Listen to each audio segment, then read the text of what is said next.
Chapter 2 of the Phase 3 Project Runbook series. Today we're going to develop the project charter.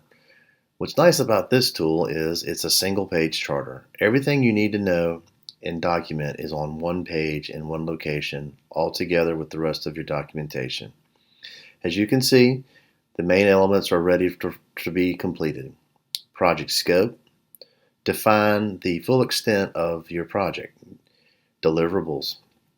At the end of the project, what are you going to provide to all your stakeholders? List them individually, provide a lot of detail. Exclusions. What are you not going to provide? What are the things that are not going to be a part of this project? The next step is to complete the assumptions and constraints. You have several to choose from in the drop down on the type list.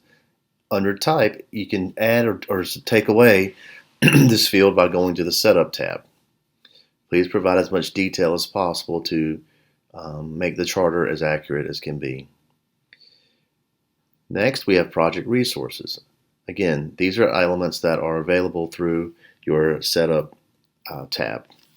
The next area for completion is the communication plan. Identify the roles, groups, or names, the method of outreach, email, phone, and then the frequency, weekly, daily, monthly, bi-weekly. Again, all these methods can be adjusted in the setup tab. Finally, identify the success criteria.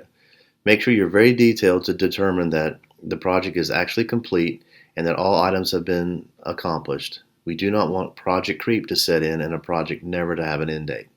Be very specific in this area. And that completes the project charter. Please review this, send this off to all key stakeholders to have them acknowledge and sign off that this is an agreed upon and you're ready to move forward to the next step. This completes Chapter 1.